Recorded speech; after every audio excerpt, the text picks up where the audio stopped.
Hello အားလုံးပဲမင်္ဂလာပါဒီနေ့ကတော့အမဒီအရင်တစ်ပတ်က basic way လေးတွေကိုပြောပြထားရဲပေါ့နော် basic way လေးတွေကိုပြောပြထားပြီးတော့ခါကြတော့အခုတစ်ခေါက်မှာအမတို့ပိတ်စတွေကိုဘယ်လိုရွေးကြမလဲပေါ့နော်ပိတ်စတွေကိုဘယ်လိုရွေးကြမလဲဆိုတာတဲ့ရွေးဖို့အဆင့်ကိုမရောက်သေးခင်မှာအမတို့ကပိတ်စရဲ့အနေထားပေါ့နော်မြန်မာပြည်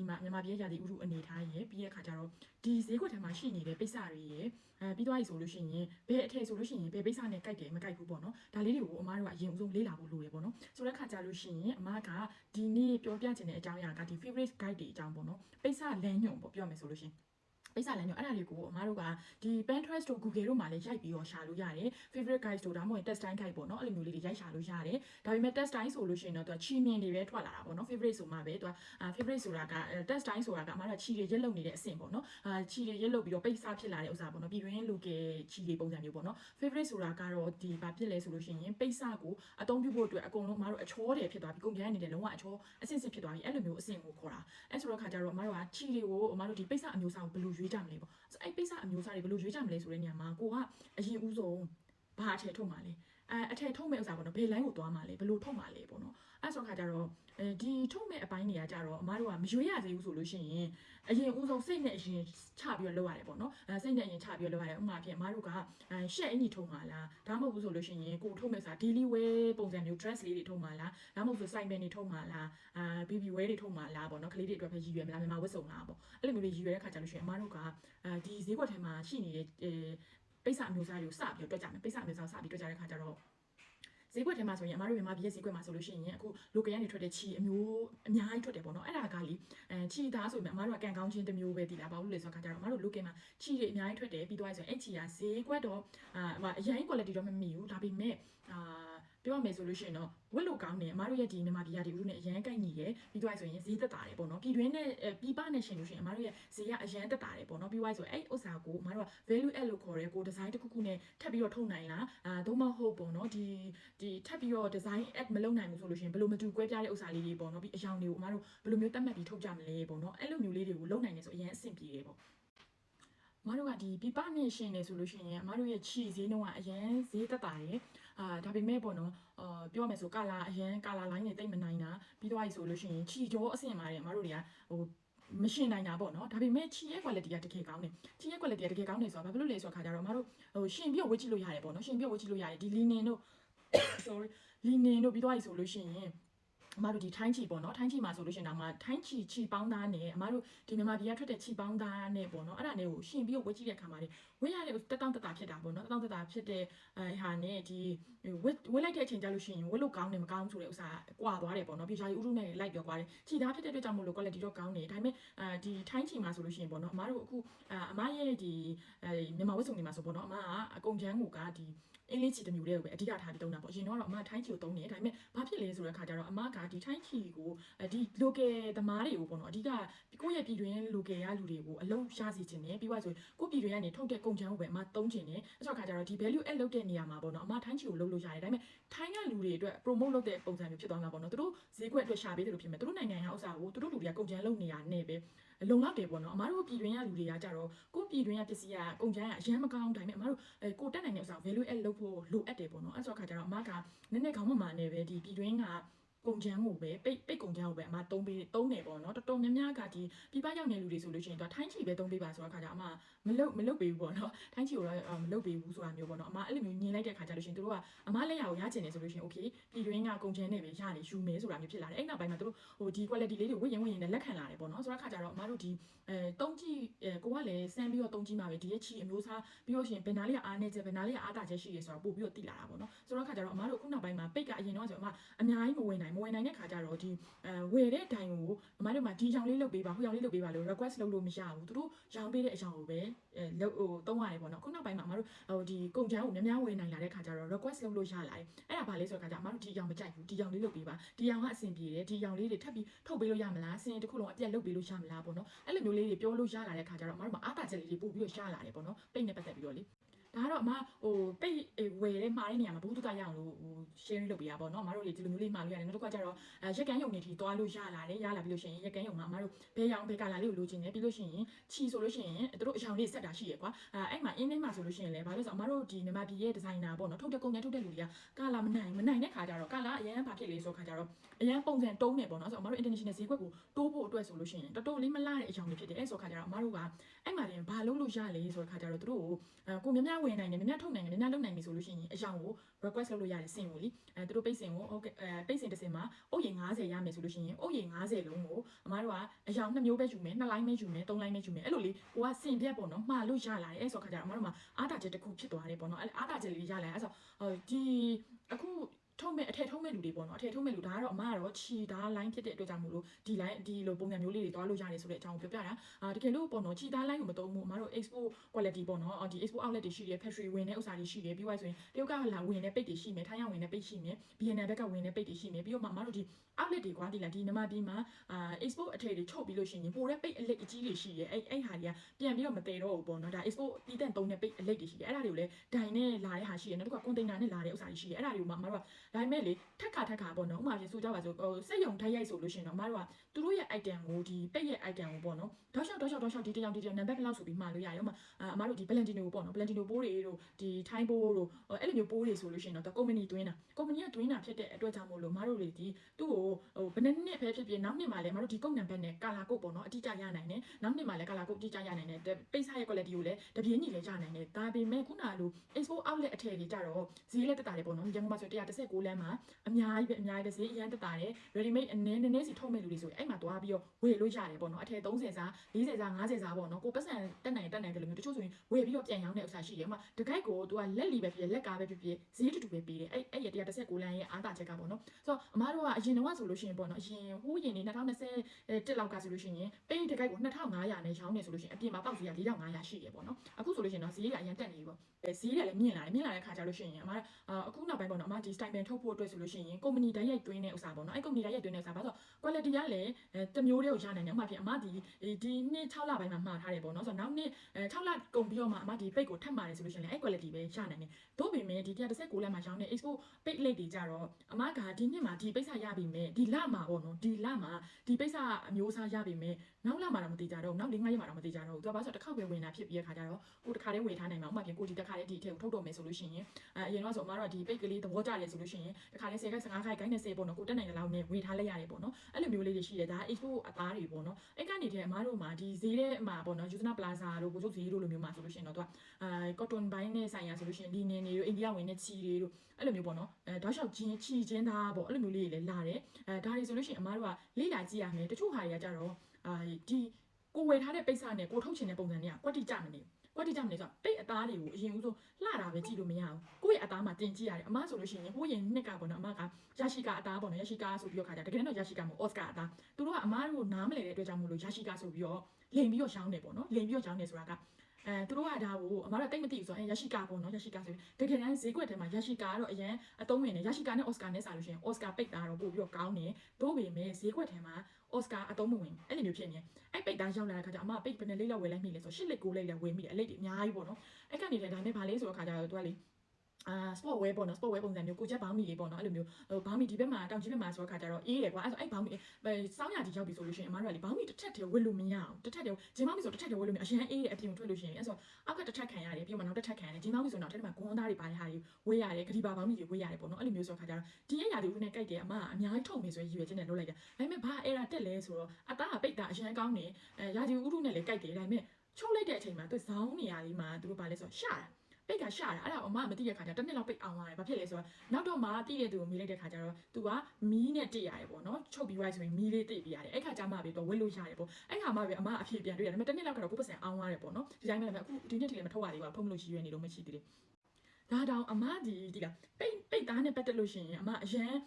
န်စိတ်ဝင်စားဒီအလုပ်ကလည်းလေအရန်စိတ်ဝင်စားတဲ့အလုပ်ဖြစ်တော့ပိတ်ဆိုလို့ရှိရင်မျိုးစုံအမကြည့်တာဒီအသားကိုကန်ကြည့်ရတယ်ဒါဝက်လို့ကောင်းတယ်မကောင်းရှားမယ်မရဘူးအကုန်တိတယ်လူနော်ဒါပေမဲ့အမကဘာလဲဆိုတော့တောင်ရက်သွားတဲ့အချိန်မှာလှမ်းပြီးတော့မှားလိုက်တယ်ပိတ်လိတ်ကိုလေလှမ်းမှားလိုက်တယ်မှားပြီးတော့ ရောက်လာတဲ့အချိန်မှာပိတ်သားကကောင်းလိုက်တာဆိုပြီးတော့ချုံမဝတ်ကြည့်ပဲနဲ့ပိတ်သားအရန်ကောင်းတာပဲဆိုပြီးတော့ခါကြအမလောဘတက်ပြီးတော့ခါကြနောက်ထပ်ထပ်ပြီးတော့မှားမယ်ဆိုပြီးမှားလိုက်တာမှားတာတော့ဒါပေမဲ့အမကရမှားတာပထမမှားတာ2လိပ်ပဲမှားတယ်အပိတ်အလိပ်နဲ့ပေါ့နော်အလိပ်လိုက်ကြီးတော်တော်လောက်အလိပ်ကြီးတွေပေါ့နော်အလိပ်လိုက်ကြီးဆို2လိပ်မှားတယ်ဒါပေမဲ့နောက်ထပ်အမကမှားရတာ4လိပ်လောက်ပဲထပ်ယူမယ်ပေါ့နော်အဲ့မှာ तू ကဘာလဲဆိုခါကြတော့ပိတ်တွေအများကြီးရှိနေသေးတယ် short ဈေးနဲ့ပေးမယ်အကျွေးလေးပေးမယ်ပေါ့နော်ယူလိုက်ပါဆိုပြီးအတင်းထိုးရောက်နေပေါ့နော်ဆိုကိုကလည်းဟာမစိုးဘူးပေါ့နော်အဲ့လောက်ဆိုလို့ရှိရင်တန်တယ်ဆိုပြီးယူလိုက်မိရပေါ့နော်ယူလိုက်မိရခါကြပိုက်ကိုပြောပြောမယ်ဆိုလို့ရှိရင်ဒါတောင်မှကိုဒီလားချုံးဝက်လိုက်တဲ့အချိန်မှာပဲတိသွားတာအဖြေရလေပြီးသွားဆိုတချို့ပိတ်စာလေးတွေဆိုလို့ရှိရင်အမတို့မြင်လိုက်တဲ့ခါကြလို့ရှိရင်အမြင်ကတော့အရန်လှတယ်ဒါပေမဲ့ရှော်လိုက်တဲ့အချိန်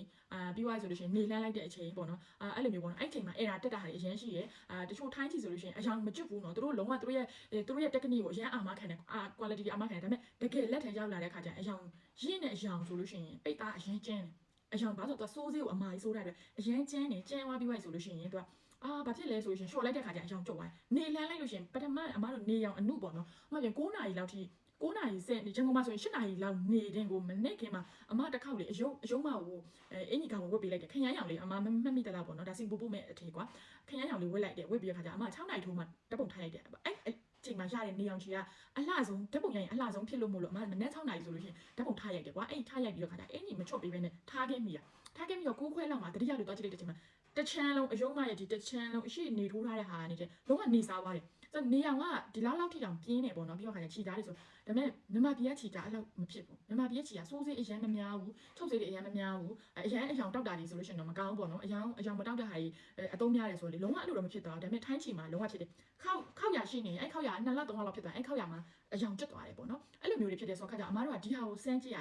တယ်ဟိုပစ္စည်းမထုတ်ခင်မှာကိုကဒါတွေကိုတိထားတဲ့အခါကျမှ customer လက်ထဲကိုရောက်သွားတဲ့အခါကျလို့ရှိရင်အမားတို့ကအဲ့ပြဿနာကို handle လုပ်နိုင်မှာမဟုတ်ဘူးဆိုလို့ရှိရင်ကိုကလေအရန်တိဆောက်ထားပြီးမှပျက်စီးသွားတာမျိုးဖြစ်တတ်တယ်ကိုရဲ့ quality ပစ္စည်း quality ကြောင့်မို့လို့ပေါ့နော်အဲ့ဒါလိုက်တောင်းပန်ရတယ်အဆင်ပြေပေါ့နော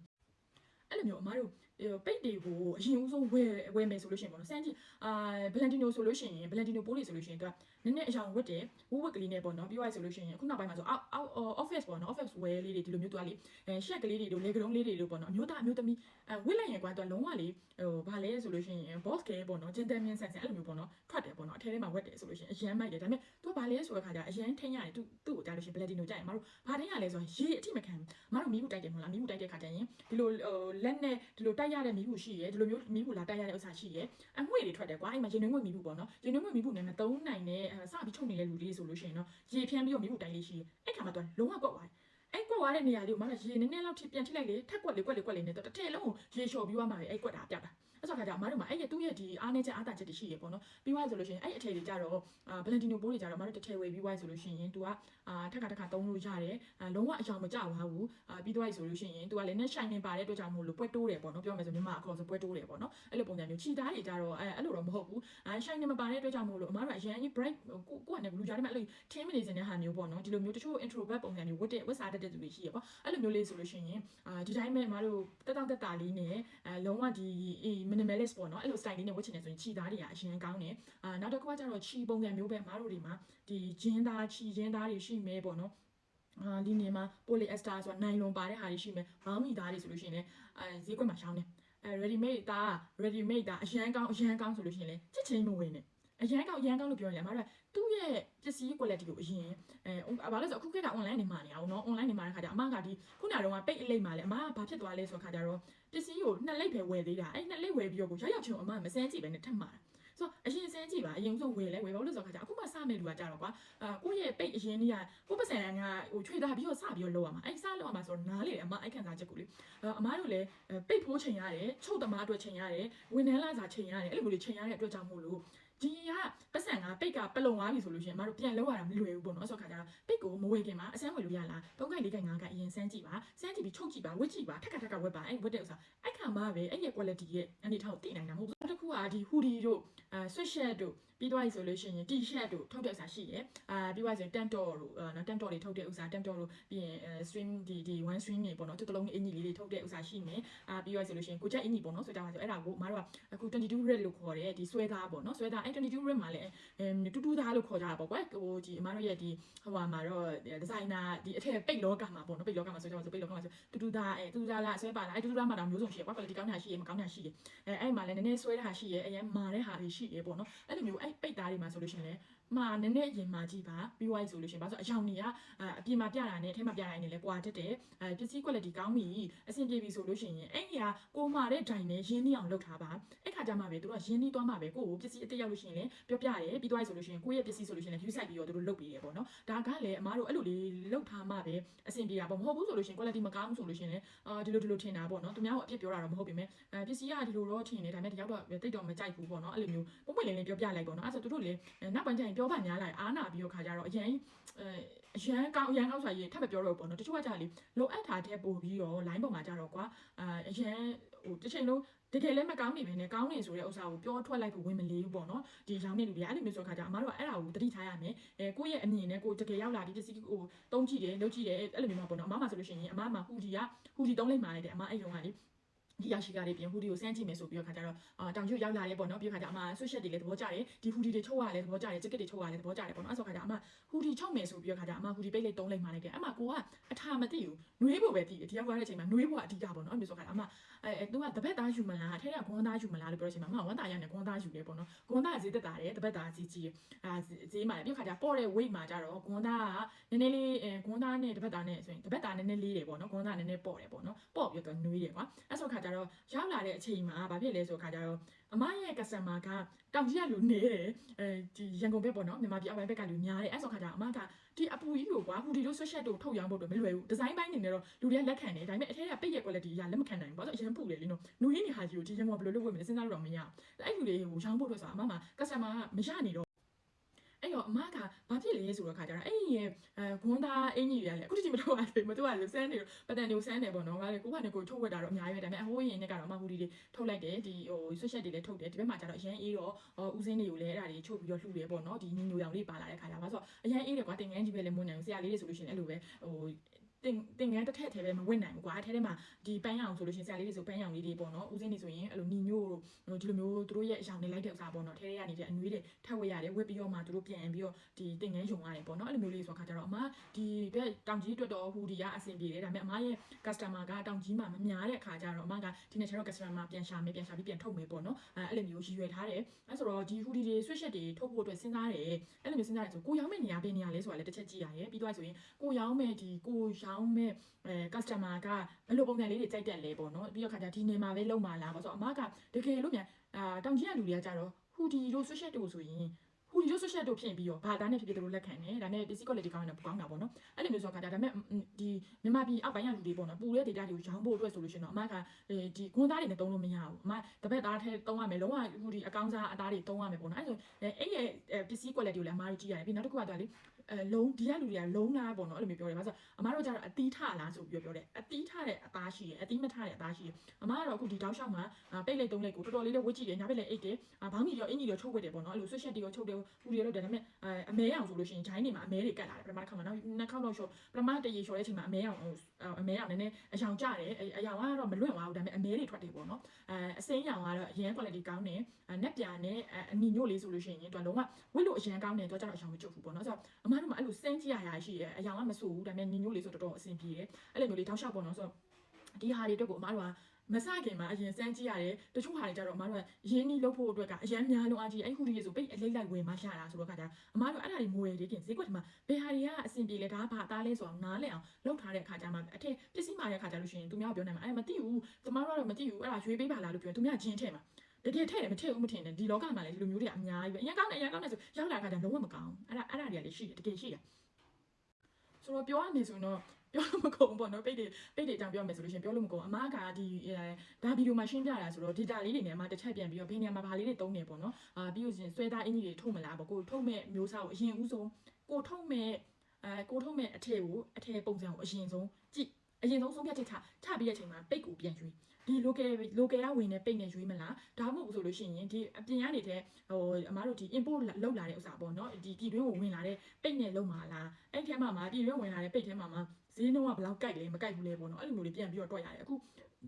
ဒီမှာဆိုလို့ရှိရင်အမတို့အခုဘောင်းမီထုံနေရပေါ့နော်အခုအပြင်ကအသားဆိုလို့ရှိရင်တကိုက်ကိုသူကလေ8000ကျော်ရှိရကွာအမတို့ပိတ်အလိတ်ဈေးတောင်မှ8900အဲ့လောက်ဖြစ်နေဆို9000နီးပါပေါ့နော်ဆိုအထည်တစ်ခုမှဆိုလို့ရှိရင်ချုပ်ခါတော့မပါသေးဘူးအမတို့ပိတ်ဖို့နဲ့တယ်2000နာကတ်နေပြီဒီလား2000နာကတ်ရုံတင်မကဘယ်ကမလဲ2000မဟုတ်ဘူး2000ကျော်သွားပြီပေါ့နော်ကျော်သွားပြီဆိုတော့2000 9000လောက်နီးပါ2000ခွဲလောက်နီးပါဖြစ်သွားပြီအဲ့ဖြစ်သွားကြအမတို့ချုပ်ခါမပါသေးဘူး packaging တွေမပါသေးဘူးဒစိမ့်တွေမပါသေးဘူး marketing စရိတ်တွေမပါသေးဘူးပေါ့နော်အဲ့လိုမျိုးလိုရမယ့်ဟာတွေရှိနေသေးတယ်အဲ့ဆိုတော့ခါကျအမတို့ကဘယ်လောက်ဈေးနဲ့ရောင်းနိုင်လဲအဲ့ဈေးနဲ့ရောင်းတာနဲ့ညီအောင်ဒီသုံးဆွဲသူ customer ကလိုက်လောင်ပေါ့နော်တချို့ကကြတော့တစ်ခါသုံးမဲ့သုံးတဲ့ဟာတွေရှိတယ်လို့တချို့ကကြတော့အမြဲတမ်းသုံးတဲ့ဟာရှိတယ်အမားတို့ဆိုရင်အထည်ဝယ်တဲ့ခါကျရင်ဒီအထည်ကတစ်ခါပဲသုံးပါလားဒါမှမဟုတ်ဆိုလို့ရှိရင်တောက်လျှောက်ဝင်းမဲ့ဥစ္စာလားပေါ့နော်အမတို့အဲ့လိုရွေးတယ်တစ်ခါပဲသုံးမဲ့ဥစ္စာဆိုလို့ရှိရင်ဈေးသက်တာရွေးတယ်တောက်လျှောက်ပေါ့နော်တစ်ခါပဲသုံးနေဆိုတော့အမတို့က trend နဲ့အညီလိုက်ပြီးတော့ design နဲ့ပေါ့နော်အဲ့ဒါကိုဝတ်ပြီးလို့ရှိရင်နောက်တစ်ခါကျထပ်ဝတ်ချင်တော့အဲ့ဝတ်ချင်တော့ဆိုအမတို့ဈေးသက်တာကိုရွေးတယ်တကယ်လို့မဟုတ်ဘူးဒီဥစ္စာကနေ့စဉ်နဲ့အများနီးပါတောက်လျှောက်ဝတ်မှာအဲ့ဒါဆိုလို့ရှိရင် quality ကောင်းတဲ့ဥစ္စာနဲ့ဈေးပေးရလေကိစ္စမရှိဘူးဆိုပြီးအမတို့အဲ့လိုပြန်တွက်တယ်ပေါ့နော်ဆိုတော့ခါကျတော့ customer ဒီကိုတောင်ဒီလိုတွက်ထားတယ်ဆို customer လည်းအဲ့လိုတွက်မှာပ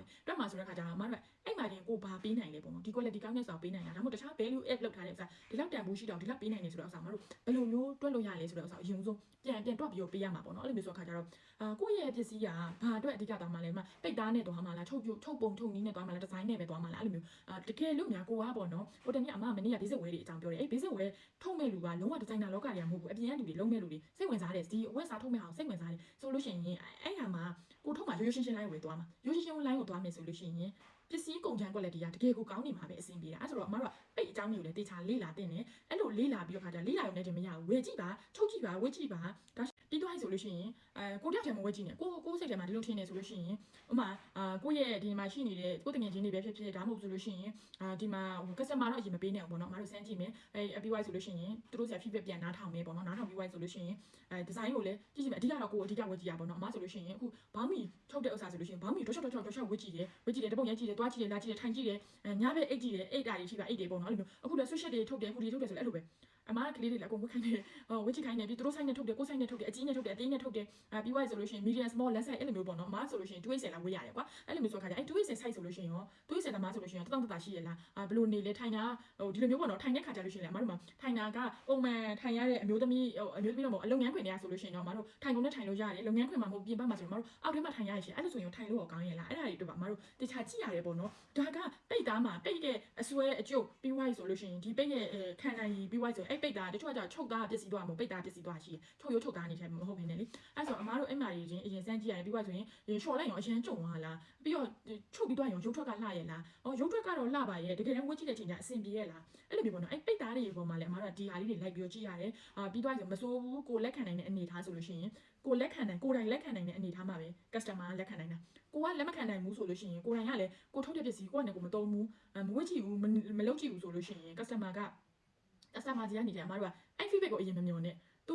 ူကိုတော့မသုံးတဲ့ကိစ္စကို customer ကသုံးပြီးတော့ကောင်းတယ်ဆိုတာပြောရယူအမားတို့လက်ခံနေများဆိုကိုရင်လုပ်ကြည့်ကိုရင်ဝတ်ကြည့်ကိုရင်ချုပ်ကြည့်ပြီးလို့သူများကိုစိတ်တိုင်းကြသွားပြီဆိုလို့ရှိရင်တကယ်ချင်းတွေပေးဝတ်ကြည့်ပြီးွားဆိုသူတို့ဘယ်လိုနေလဲဘယ်လိုပြန်ပြောလဲဘယ်လိုလေးဆိုရင်အဆင်ပြေလောက်လေအဲ့ဒါတွေပြန်မေးကြည့်ပေါ့နော်အဲ့လိုမျိုးမေးကြည့်တဲ့အချိန်ကျမှပဲအဆင်ပြေမှာအခုကဗီဒီယိုကအမ15မိနစ်စာလောက်ပဲလုပ်မယ်လို့ပြောရင်းနဲ့လေအဲ့တောက်လျှောက်ပြောရတဲ့တောက်လျှောက်ပေါ့နော်ဒီချီတွေရဲ့ဝေပုံဝင်တွေကပြောရမယ်ဆိုဒီတိမကအများကြီ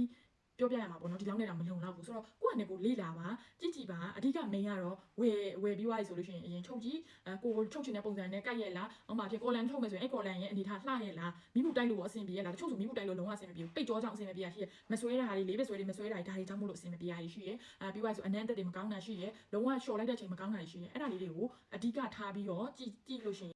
င်ဆိုတော့အဲ့ပိတ်တွေကိုကိုကနဲ့ကိုဒီလိုမျိုးပေါ့နော်ကတင်အဆင့်တို့ဒီ sample ထုတ်တဲ့အဆင့်တွေတော့မရောက်သေးပါဘူးမရောက်သေးခင်မှာပဲမတို့ဝှချင်တဲ့ကိုဝှချင်တဲ့ဇိုင်းနဲ့ကိုထုတ်မဲ့ဟာလေးကိုပဲအရင်လုပ်ကြည့်ပြီးတော့ဝှကြည့်ပြီးပိတ်သားတွေကိုကန်ကြည့်ဒီမှာလက်မှာတင်ကြည့်ဒီကုတ်တွေမှာရှားလားဂျိုင်းတွေမှာရှားလားဝှပြီးဝိုင်းထုတ်ရိုးတွေကနေအမြင်ထွက်လားပြီးဝိုင်းဆိုလို့ရှိရင်ဘယ်လောက် quality ခံနိုင်လဲဒါတွေကိုအရင်ဦးဆုံးဝယ်ပြီးရင်စမ်းကြည့်ကိုကနဲ့ကိုနှုတ်ထုတ်တာပြီးဝိုင်းဆိုလို့ရှိရင် Google မှာရှာကြည့် YouTube မှာလည်းရှာကြည့်အဲ့လိုမျိုးပေါ့နော်Pinterest မှာလည်းရှာကြည့်ဒီ guideline တွေကိုရှာကြည့်ပြီးတော့ဒိုင်းတွေကိုအရင်မေးပြီးဝိုင်းဆိုသူတို့ပြောတာနဲ့မယုံနဲ့အရင်ဦးဆုံး sample လေးတွေမှာကြည့် sample ပေါ့နော်နည်းနည်းပဲဂိုင်းရည်နည်းနည်းပဲမှာကြည့်မှာပြီးွားဆိုမှာတဲ့ချိန်မှာလည်းဂိုင်းရည်နည်းနည်းဆိုလို့ရှိရင်ဘယ်ဈေးလဲဂိုင်းရည်များရင်ဘယ်ဈေးလဲအများနဲ့ရနိုင်လားမရနိုင်ဘူးလားမရနိုင်ဘူးဆိုမြန်လောက်ရမယ်ရနိုင်တယ်ဆိုလို့ရှိရင်ကိုကစစ်ချက်စမ်းကြည့်လို့ရတယ်အဲ့လိုမျိုးလေးနဲ့စမ်းကြည့်ပါလို့ပြောချင်ပါတယ်ဆိုလို့ရှိရင်ဗီဒီယိုလေးကလည်းတော်တော်လေးရှေ့သွားပြီပေါ့နော်တကယ်လို့ပေါ့နော်ဒါတော့အမကတော့ sharing ပေါ့နော်ကိုလိုမျိုးစပြီးတော့လုပ်နေတဲ့လူလေးတွေရှိတယ်ဆိုလို့ရှိရင်အမက ဒီအလုပ်ကိုအရင်လည်းစိတ်ဝင်စားတယ်ပေါ့နော်အရင်စိတ်ဝင်စားတယ်အမားတို့ဒီအထည်ချုပ်လောကမှာဆိုလို့ရှိရင်တင်ပေးတဲ့လူပေါ့နော်ဒီအင်ကြီးချုပ်တာတွေကတော့အများကြီးပဲရှိနေပြီတောက်လျှောက်ဒီ technique တွေလည်းအများကြီးပဲရှာလို့ရတယ်ဒါပေမဲ့ဒီလုပ်ငန်းနဲ့ပတ်သက်ပြီးတော့တကယ်မြေပြင်မှာဆင်းပြီးတော့လုပ်ရတဲ့ဥစ္စာတွေကအဲ့ဒါလေးတွေကမပြောပြတဲ့ခါကျတော့လေလုံနေရင်နဲ့တော်တော်များများကစပြီးတော့လောက်ခစားမှာပဲပလက်လန်ပြီးတော့ပြန်သွားကြတယ်ပေါ့နော်အဲ့လိုမျိုးမဖြစ်စေချင်ပါဘူးလူငယ်တွေတော်တော်များများဒီလုပ်ငန်းကိုလည်းအထည်လုပ်ငန်းကိုလည်းစိတ်ဝင်စားကြတယ်လုပ်ချင်တယ်ဆိုလို့ရှိရင်လုပ်ပါဒါပေမဲ့အရင်ဦးဆုံးလေးလာပါစိတ်ရှိထားပါဆိုရင်ရှိပါပြီးွားဆိုလို့ရှိရင်စိတ်တက်မကြပါနဲ့အဲ့ဒါလေးကိုမှအပေးချင်ပါတယ်နောက်ပြီးမှပြန်တွေ့ရမယ်ရှင်